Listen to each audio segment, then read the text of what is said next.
കേരളത്തിൻ്റെ ചരിത്രത്തിലെ ഒരു കറുത്ത ദിവസം. കേരള വിഷൻ ന്യൂസ് തിരിച്ചു പോവുകയാണ് 20 വർഷം പിറകിലേക്ക്. ഒറ്റുകാലത്തിൻ്റെ ഓർമ്മ ദിനം.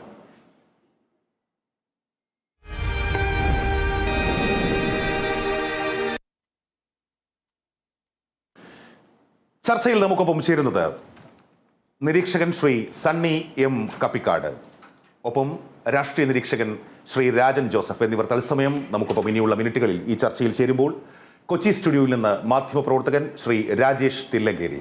ടെലിഫോൺ ലൈനിൽ നമ്മൾ പ്രതീക്ഷിക്കുന്നു ആദിവാസി നേതാക്കളായ CK ജാനുവിനെ, M ഗീതാനന്ദനെ, അതുപോലെ ശ്രീരാമൻ കൊയ്യേരിയെ. കാരണം ഈ 3 പേരുമാണ് ഈ മുത്തങ്ങ വെടിവെപ്പിന് ശേഷം ഉള്ള അടുത്ത 3 ദിവസങ്ങളിൽ പോലീസിന്റെ ക്രൂരമായ വേട്ടയ്ക്ക്, ക്രൂരമായ പീഡനങ്ങൾക്ക് ഇരയായത്. അവരൊക്കെ ആ ദിവസങ്ങളിലേക്ക്, ആ ഓർമ്മകളിലേക്ക് 20 വർഷം പിറകിലേക്ക് സഞ്ചരിക്കും. ഒപ്പം ഈ 20 വർഷം കൊണ്ട് നമ്മൾ ആദിവാസികളുടെ ജീവിതത്തിൽ, കേരളത്തിലെ ശരാശരി ആദിവാസിയുടെ ജീവിതത്തിൽ എന്തൊക്കെ സംഭവിച്ചു എന്ന് അന്വേഷിക്കാൻ ശ്രമിക്കുന്നു. ഒപ്പം ആ സമരത്തെ, ഭൂമിക്ക് വേണ്ടിയുള്ള, ജനിച്ചു വീണ മണ്ണിൽ ജീവിച്ചു മരിക്കാനുള്ള ഒരു തുണ്ട് ഭൂമിക്ക് വേണ്ടിയുള്ള ആ സമരം ഒറ്റുകൊടുത്തത് ആരൊക്കെയാണ് എന്ന്, രാഷ്ട്രീയ ഭേദമില്ലാതെ, കൊടികളുടെ നിറങ്ങൾക്ക് ഭേദമില്ലാതെ, പരിസ്ഥിതി പ്രവർത്തകനെന്നോ അല്ലെങ്കിൽ ബുദ്ധിജീവിയെന്നോ ഉള്ള വ്യത്യാസങ്ങളില്ലാതെ എല്ലാവരും ചേർന്ന് ആദിവാസി സമൂഹത്തെ ഒറ്റുകൊടുത്ത സമരത്തിൻ്റെ ചരിത്രത്തിലേക്ക് ഒക്കെ സഞ്ചരിക്കാൻ ഈ രാത്രി നമ്മൾ ശ്രമിക്കുകയാണ്.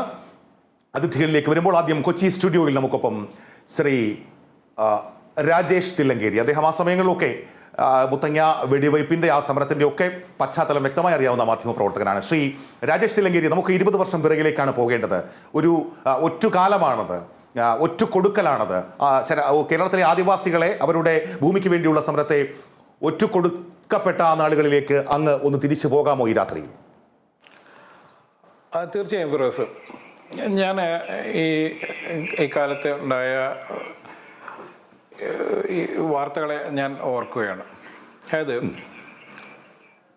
കൊച്ചിയിൽ നിന്നുകൊണ്ടോ അല്ലെങ്കിൽ തിരുവനന്തപുരത്ത് നിന്നുകൊണ്ടോ ഒന്നും നമുക്ക് ഈ വാർത്തയെ ആ രീതിയിൽ കാണാൻ പറ്റില്ല. വയനാട്ടിൽ അതിരൂക്ഷമായ സമരം നടക്കുന്നു. ഈ സമര പശ്ചാത്തലത്തിൽ വ്യക്തമല്ല, നമുക്ക് ഈ സമരം, ഈ കാലഘട്ടത്തിൽ നടന്ന സമരത്തെ നമുക്ക് വ്യക്തമായി അനലൈസ് ചെയ്യേണ്ടതുണ്ട്. കാരണം ഇതൊരു കാലഘട്ടത്തിൻ്റെ, അതായത് ആദിവാസി സമൂഹത്തിൻ്റെ ഏറ്റവും രൂക്ഷമായ ഒരു സമരമായിരുന്നു.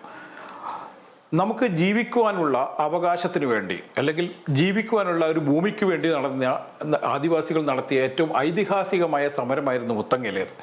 ഈ മുത്തങ്ങ സമരത്തെ സർക്കാർ ഏതൊക്കെ രീതിയിൽ ആയിരുന്നു ആക്രമിച്ചതെന്നും ഈ സമരത്തെ അടിച്ചമർത്താൻ വേണ്ടി സർക്കാർ എന്തൊക്കെ മർദ്ദനോപകാദികളാണ് സ്വീകരിച്ചതെന്നൊക്കെ കേരള സമൂഹം കണ്ടതാണ്. അതിരൂക്ഷമായ സമരമായിരുന്നു മുത്തങ്ങയിൽ നടന്നത്.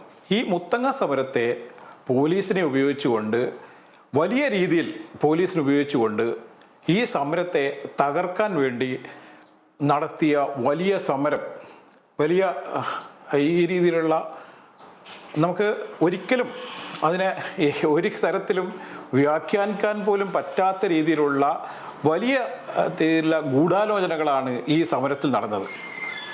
വയനാട്ടിൽ മാത്രമല്ല ഈ ഗൂഢാലോചന നടന്നത്, ഭരണതലത്തിൽ ഇന്ന് KPCCയുടെ അധ്യക്ഷനായിരുന്ന K സുധാകരനായിരുന്നു അന്ന് വനം വകുപ്പ് മന്ത്രി.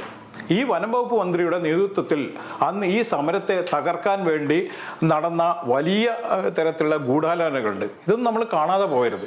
കേരള സമൂഹം ഇന്നും ഒരിക്കലും മറക്കാൻ പാടില്ലാത്ത തരത്തിലുള്ള വലിയ ഗൂഢാലോചനകൾ നടന്ന സമരമായിരുന്നു മുത്തങ്ങ സമരം.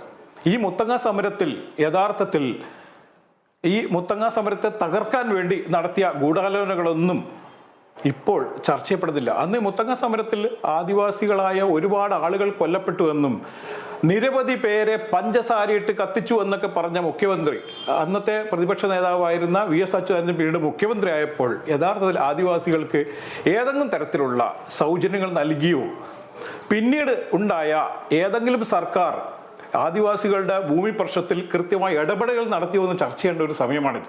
20 വർഷങ്ങൾ പിന്നിട്ടിരിക്കുന്നു.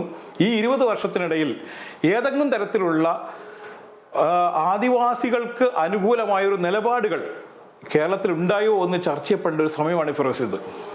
അത് രാഷ്ട്രീയ പാർട്ടികൾ മാത്രമാണോ അതിൽ തെറ്റുകാർ, അതോ അതിനപ്പുറത്ത് പൊതുസമൂഹം ഒന്നടങ്കം ആദിവാസികളുടെ സമരത്തിനെതിരെ ഐക്യപ്പെട്ടോ എന്നൊരു ചോദ്യം കൂടിയുണ്ട്.